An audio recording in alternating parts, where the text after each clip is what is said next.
I want to get into it, and finally we have the game before us. It's going to be starting off on Death Aura in the top left as the blue Terran for Team DPG. He is Cure. Hoping to be, I don't know if you're hoping to be the Dragon or the Phoenix in the Dragon Phoenix gaming. Maybe he's hoping to be both, and in the bottom right hand side, it is the current champion, Rogue.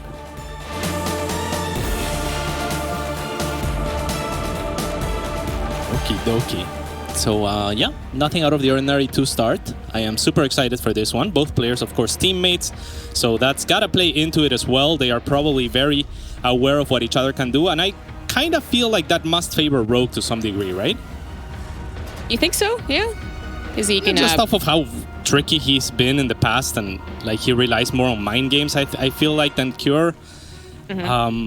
I don't know. Cirque seems more reactive, but it's like you said, Cure also has tricks up his sleeve where he's like innovative. Could he have found something that he's about to show us for the first time? Because then we're talking, you know, Cure with that edge. It always gets a little bit interesting when we talk about teammates in StarCraft and how much they actually are playing against each other, and then how much they can hide away from each other when they know they are going to face each other, right? Like, you know, can they really hide their builds? You know, everyone seems to know everyone on ladder despite all the barcodes that exist, and usually you're, you know, talking to the other maybe Zerg players in your team for Cure's sake, people he's practicing against. But we just honestly don't know.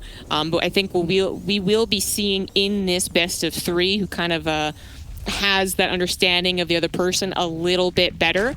Death Aura, being the largest map that we have, could be just a really back and forth bloodbath I was talking about. You know, eventually just showing that one person is much stronger than the other.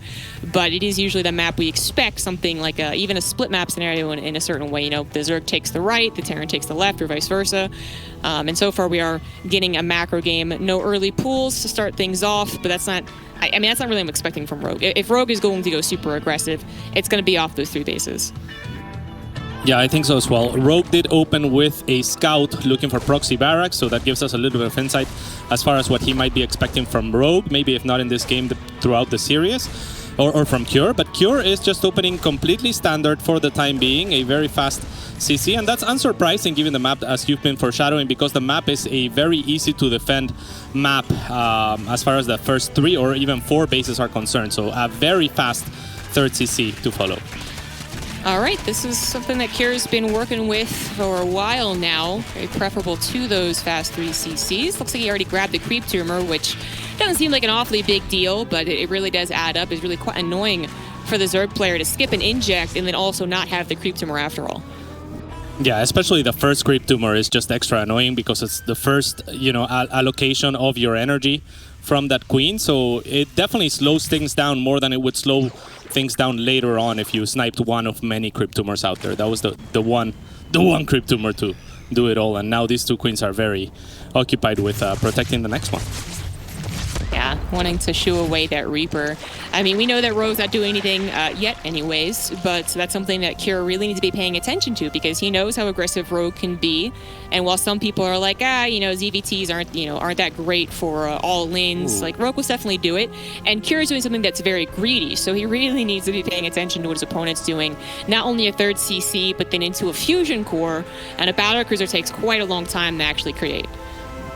Yeah, it's extremely greedy of a build order. There is a Baneling nest, usually not an aggressive structure in this matchup for CVT. Banelings are, you know, off creep and without speed, just very easy to deal with for most Terran players with Hellions and such. So I don't think that Rogue has much potential for aggression. He has been droning up, he's adding extra queens. He doesn't really have very much scouting information. And if Cure gets away with all of these, oh, how much will he see? I don't think he saw enough, to be honest. He doesn't know that it's battlecruisers behind this, and I think that this is great for Cure as a start. He doesn't know it's battlecruisers. He did see the third CC at least, which is kind of nice, but did not see the fusion core. Didn't know where to send that overlord to actually see it. If he had just gone like, you know, an inch over to the left, it would have been able to detect it, but didn't see the tech lab on the starport either. So, you know, there's a starport, and, you know, safety, get a couple of spore crawlers perhaps, which we do see Rogue getting at least one. But the battlecruiser itself, that's going to be a big surprise, literally. It is going to pop up in the main base and do perhaps some significant damage. Usually it kind of just works in tandem time with those Hellions to find one surprise maneuver or the other, right? But if it is completely unscouted and completely unexpected, because battlecruisers really aren't the thing to do all the time in the meta anymore, it could do some pretty serious damage. Yeah, most definitely. And at the very worst, it's going to force out a lot of defenses. It's going to be able to clear creeps safely, which is not something that's easy to do for Terrans these days. And like I said, Cure really got away with murder here. And against a player like Rogue, who is known to drop Niduses if he feels like it, who definitely can throw in Roach Ravager aggression. Like, there is so many build orders that would have just straight up killed Cure. And he's going to teleport right on top. It's not burrowed yet. So, oh my god. This is pretty good damage to start. I like it. Yeah, it was kind of like an anti-liberator position for that Spore Crawler, so not there to help out. Even if it was, the Battlecruiser knows that it can tank a lot of shots, so 9 drones go down. It moves over to a 4th base. The creep is connected, but the Queen still will take a while to get over there. We have SCDs already being transferred over to the 3rd CC, as Rogue is not too happy about how this start went for him, and his opponent seemingly just, you know, carefree now. Getting his 3rd CC up, getting all of his production up, going into that bio. No one really goes into mech anymore. And Kira can be so happy about this opener. Yeah, I think so. And that's a risk on top of risk on top of risk. Even the place that he teleports his battlecruiser, a lot of the time we see the battlecruisers teleported to the side so that they can move in and see if they're moving into something scary. No scan, no nothing. He just teleports right in the middle, right into the mineral line of Rogue. If there was a Spore there already, if the Queens were there already, that could have been terrible. A cancel on this CC is nice for Rogue, however. Yeah, 100 minerals wasn't too... It was a pretty fresh CC, so it's like not really about the time, but about the minerals. But that also was a bit of scouting, right? So Rogue got in there and did confirm the bio, which is like 99% of games. No one goes into mech anymore. Oh, good surround to take care of these units. And then also saw that it was a 4th CC at, you know, sub 7 minutes. I was like 650 or something like that, right? That's insanely fast, and also really does point into the direction of Cure, not just only being, you know, greedy and macro-oriented, but also potentially even kind of turtley, right? We have seen Cure play a specifically turtley style for Bio Terran in the past. Now that Spire is done, and it did go unscouted, so we've been talking a lot about the scouts of Rogue, not so much about the scouts of Cure, and that's already a decent number of mutas making their way across the map, and there are no missile turrets. Yeah, this could actually be pretty scary. There's not that many... Oh, and all the bio is leaving as well. It will be spotted. Those 2 medevacs could be in trouble if the mutas turn around, or the mutas could do a lot of damage on the offense, and then those medevacs are going to have to find some counter damage. Let's see what the mutas can do. Hellions are parking nearby, but they can't do much about this. The Marines are going to falter very quickly to these Zerglings, though the Hellions are absorbing a lot of the shots here. The Muta will pick off a couple of tanks, not the unit you want against them if you are Cure, and let's see if he's going to be able to find something with his medevacs, otherwise he's in a lot of trouble. I feel like he's already in an insane amount of trouble. This is not at all what Cure was expecting to go up against. He's actually forced his Marines back home. Not what Cure wanted at all. Cure, if he manages to clean this up, which he finally does with the Marines coming back, has a recovery point. Like, there's a path to recovery at the very least, but this did not go at all the way Cure wanted. Losing 13 SCVs is one thing, but they also lost so much army. 2 tanks, the rest of his Hellions, Marines that were rallying into the Mutaflock. Like, that... the supply is really telling the tale. It's not what you want to see for a Terran. Yeah, absolutely not. And like you said, I think his way back is just going to be sit on his 4 bases for a little while here. Might have to let this creep get out of control, though it has been mostly contained maybe by the presence of that battlecruiser and just how hectic the game was. It's not super crazy right now. So there's that going for Cure. But otherwise, I mean, Rogue has map control with these Mutalisks. There is a lot of units coming out. An Infestation Pit nearly finished. So we're looking at him trying to transition here sometime soon. And yeah, things are looking pretty good for the 2-time Katowice champion. Pretty good indeed. I mean, after taking the surprise hit from the battlecruiser, I think Rogue definitely got revenge and then some. You know, of course, his overall army is still going to be maybe questionable in direct fight, but he's not really looking for a direct fight. Muta's already a good number, hitting that main base, forcing all of the cancels, getting reactors, and then more Mutas are actually headed across the map too. Oh, wow. Yeah, there was definitely transfuses available on those Queens to save that upgrade. That's not a small deal. So that's going to slow down Rogue just a little bit as he tries to continue to make things happen with his Muta. But a Thor now in position and medevacs to help maneuver that Thor around at least until those turrets come online. And that is a lot more damage going in the main base. All of this while Rogue is grabbing his hive. But yeah, the upgrades were exactly what I was going to point out, and the fact that he already lost one as well. That's what makes Kier's army certainly better than Rogue. But Rogue actually taking down the battle cruiser. I guess I didn't have a teleport available, or Kier was too busy falling around the mutas, which are doing their damnedest to just distract. Like, they are so annoying, and there's not much that Terran can do other than have units in position. Rogue actually thought about going after that Thor, perhaps, realizing that there's a Widow Mine right behind it. That would have been catastrophic. Yeah, I see 3 tech labs in production. Can we see if those are on barracks? Oh, the feedback finally left. That's nice. But yeah, we need to see there's a couple of barracks with tech labs, but not a lot. And the hive is about to complete on the side of Rogue. I imagine he's going to be transitioning into ultras most likely. I would love to see an ultra cavern being dropped. A lot of banelings, a lot of mutas here for the transition, and there it is. So we are gonna have to get something else on the side of Kier to deal with this, because Marines and tanks, they're not gonna cut it at all. Certainly not, but that is why you're adding on Tech Labs, why you're adding on 4 Marauders now at a time and trying to defend perfectly, so your opponent's now wasting resources. Now, resources that Rogue can absolutely waste, because he's on 94 drones, 5, 6, 7 bases, actually starting to take the map truly and entirely, and that's how ZVT really works out, right? So Rogue in a direct fight, might have a little bit of trouble against the upgrade to the Terran army, but he's never going to be taking a direct fight. The meat account's still really intimidating, even working on +1 Carapace, going to give them a little bit more fight up against some of these units and not just make them totally harassment based. But at any point, Rogue could be adding in those ultras. He could just, roll all of his banelings forward aggressively, knowing he has the map on his side, and then replace any losses with a bunch of ultras and continuing hammering Kier. And Kier doesn't really have much to do but besides just take it and try and defend well.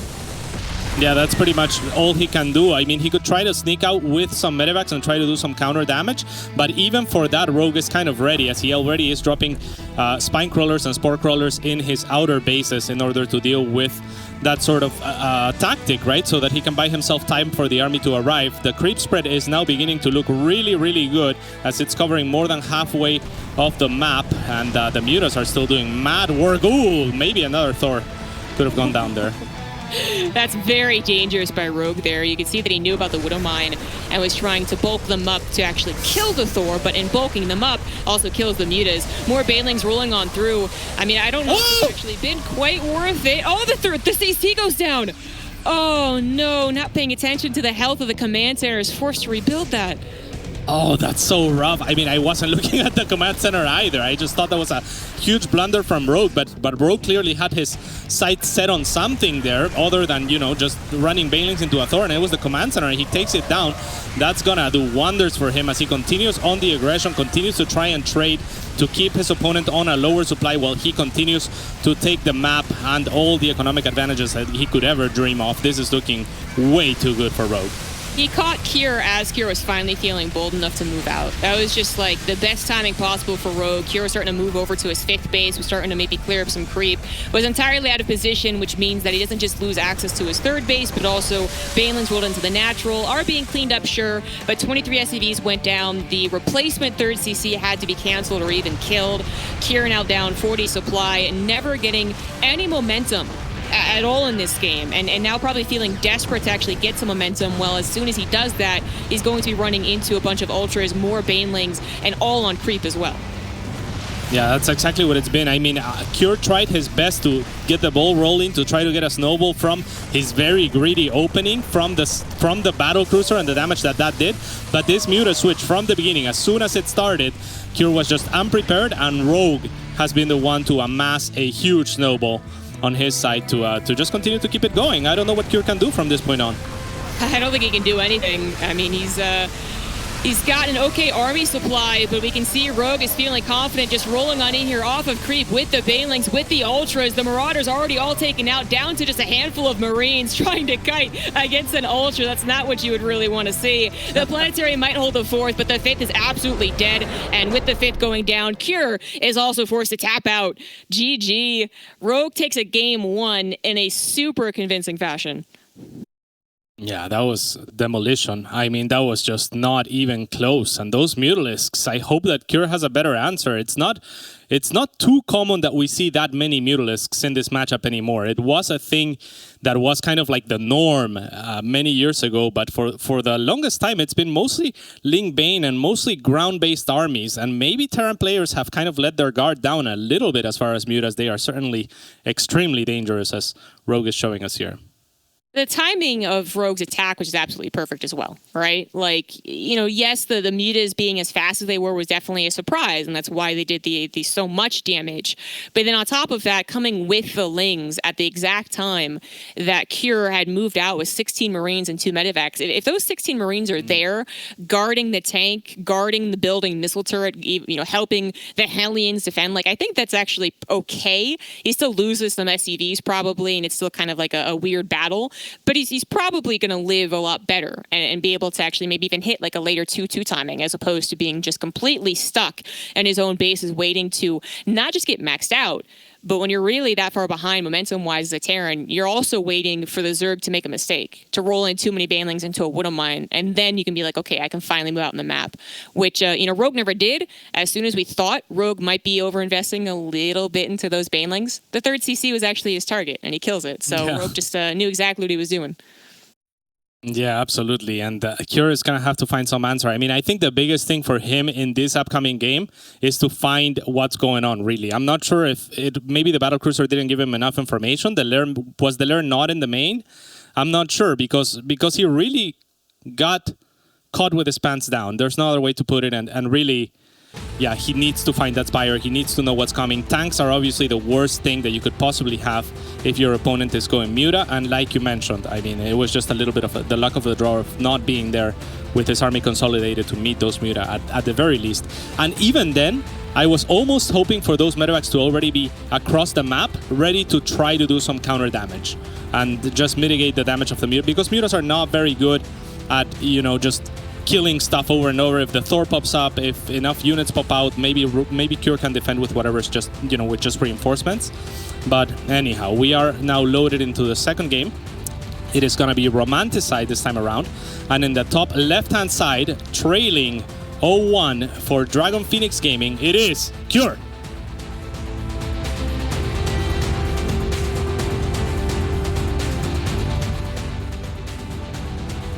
And in the bottom right, a teammate, also on DPG, he is the Red Zerg Rogue.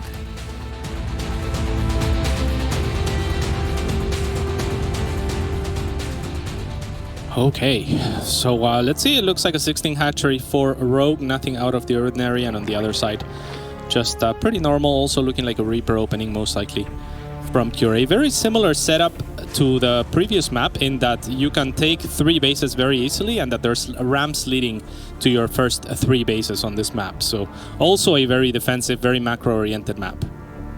Well, this is the map that has given us some really amazing matchups. You know, PvP can be really fun to watch in this map, and we're seeing one of those later on in the cast. And then also the TVZs have been pretty cool. Some very, you know, long games, 20, 30-minute games where the map is kind of getting split, Ghost versus Infestors type situation, which we'd love to see here. And Cure has been even sometimes eager to actually play into that macro game, as we saw last game, not just the 3rd CC, but also one of the super quick 4th CCs. He could do it again here on Romanticide, although it is a bit shorter than Death Or. It is, yeah, defensive capabilities are pretty high. Yeah, most definitely. There's also pretty good terrain for Terran to exploit with tanks and such. So if Cure can keep enough pressure that Rogue isn't able to break rocks or mine those minerals between his 3rd and potential 4th or 5th with the rich Vespene Geyser, then Terran can really benefit from this type of situation where they can have tanks behind those mineral lines or behind those rocks and siege from far away without giving the surface area that they need to engage. So that is definitely going to be a point of contention here too. A lot of tricky things that the Zerg has to keep in mind on this map, absolutely. The rocks, the minerals, all abusive by tanks. But Zergs have been doing a great job actually negating that. And some Zergs even going for a forward 3rd. Rogue takes the kind of regular 3rd. And we'll see if he loses his first creep tumor. That's actually what we're paying attention to. So that was a good start for Kier last game, and even his battle cruiser was a fantastic start for him. Just missing the Spire timing was too big of a deal. Yeah, I would say so. And the first creep tumor will be tucked in so that it is very safe on the side of a Rogue, who is already getting some training and killing rocks with those baby rocks. Oh, will not finish them. Training to kill rocks by killing baby rocks. Yeah. It's like I built up a tolerance to getting shot, Cats, by getting shot multiple times with smaller bullets. Yeah. That's how that works. Else, yeah. Yeah. All right, so in the third CC build from Kier, we'll see if he adds on that fusion core. Got a bit lucky in the fact that it wasn't scouted last time, but I do want to, I meant to point this out, but then other things started happening. Kier used his second supply depot, which you don't need at the front of Death Aura because you can wall with your reactor and your barracks, to actually put it where an Overlord might have tucked itself into the very back corner. And that was kind of his first vision of an Overlord potentially scouting, so his Marines could respond as quick as possible. So that was just like a little tiny cool thing that did kind of help him, but it was mostly Rogue, just not headed in the right direction with the Overlord. Not really possible here on Romana side, but as you can see, Rogue's Overlord is tucked over to the left. So it has a direct line to the starport. If the Marine would try to stop it, it wouldn't be able to stop it fast enough. Indeed. I love what Kier is doing because he's playing the series. Like, clearly he has a plan for the series where the first game he gets away with murder. Hopefully from his perspective, he would have won that game. And I think this would have helped him sell this, because what he's doing now is kind of countering what would have countered him in the last game. So if Rogue had thought, okay, well, you're not going to get away with that again, and I'm going to all-in you and make a bunch of roaches, then Banshee is kind of the perfect unit to have on defense if you're Kier. And luckily for him, not the case. That is a very good point. It's wouldn't be surprising if Rogue tried to just bop Kier in the second game with something aggressive early on. So this is not only a safe build, of course, as you're pointing out, but it's also something that Kier has been working with offensively, adding on an armory, doing a helmet attack with the Banshee off third CC. Kind of thought it was getting figured out. You mentioned Solar, and actually I think it was Solar who kind of figured it out. Kier not doing that. No armory. It actually is just kind of more of a safe build. Certainly a little bit of map control with both the Banshees and the Hellions, but more so just to make sure he gets the 3CC totally intact and into his double upgrades. Rogue, again, with a bit of a faster layer, not prioritizing those upgrades like you might see some of the other Zergs do, is going to be adding on a fast Spire. Yet again, and I mean, this is fantastic against Banshees as well. It worked out well against the Battlecruiser, though it's not necessarily a direct counter.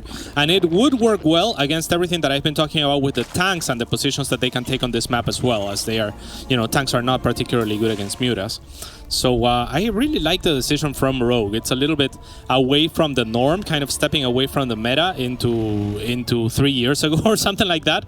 But I like it. It works. Kind of the two big, there was a point where it was like the branches either were into the faster upgrades or into the faster mutas, and then at some point Hydras came in and lurkers became really big as well. We even have some Zergs like DRG going just pure Ling Baneling as well. So you're right, like Rogue's kind of bringing back like a kind of an older style. I don't know if it's that old, but yeah, older. And certainly surprised Kier in the last game. It might do so again here. As I don't believe Kier has really gotten in anywhere to see, potential evolution chamber placements or the gas amounts. Yeah, he just doesn't really have much scouting at all. Yeah, and in spite of the last game, he still decided to go for the tanks. It's difficult to blame him given the topology of the map, but I mean, it's going to be difficult. 11 Muta already in production. I got a feeling that Rogue is going to have a good time wiping this army clean off the map when those Mutas are out. With enough Zerglings, you don't even need Banelings to deal with this. If there's tanks out, that means, there's very little anti-air already, and the tanks will do splash damage to the units in the front. This is a nice counter-attack as well from Rogue. Yeah, he was denied entry into the natural because of his depot wall, so he had to wrap around towards the third, giving Kier maybe a couple more reinforcements. A good siege in the tank as well, target firing down the Banelings, good control on the Marines, good enough anyways to clean things up. And most importantly, actually not quite cleaning up fast as he wanted, but most importantly, maybe giving him the attention to his attack. He actually did grab Rogue's one of his fourth bases. Rogue actually double expand, which is kind of tricky, and the Mutas do go across the map, so this is actually really tricky. A lot of Zerg players would be trying to deal with the attack right now from Cure, but Rogue's like, no, I'm just going to keep attacking your SCV line. Is that the right thing to do? We're going to find out. Yeah, I can't help but to think that he might have been better served by just crushing the attack at the front, and I really think he had the capabilities to do that. And now, I mean, the attack is looking pretty scary, but this is still a very high number of Muta, still adding extra Muta to look and try to deal with this, but the more Cure slows down, the less likely it is to work. Tank is unfortunately given up here. Not much you can do about that, but maybe the Hellbats can tank the Banelings. Maybe the Marines can run away. It's a bit late to do so now as the Mutas do jump on top of literally everything. Can't even target one of them down, one barely surviving. Medevac's going down, but Cure's reinforcements, it seems to be enough to hold on. This has turned into a bit of a weirder game. Yeah, because Rogue allowed his usual fourth base, again, he does have another fourth base over to the left side, to die. He also lost a lot of creep spread there, so maybe a future attack could be difficult for him to hold. The point right now is that Rogue is trying to have the momentum. He's pushed Cure back. He can now kind of abuse those Mutas like he did on Death Aura, as well as these continued run-bys, and just, he'll replace that creep spread, he'll replace that fifth base, and before Cure knows it, he's going to be stuck defending again, just like game one. Yeah, and I think that is just so very sad if you're Cure, because it is exactly like game one, and there's still no turrets protecting a lot of his infrastructure, so he's gonna have to be on top of his Marine positioning here to chase those Muta around and away. But Rogue has been really good with those counterattacks. We see those Banelings waiting. This time at least there will be a tank to greet them, and that should help a great deal, but it's definitely Rogue in the driver's seat.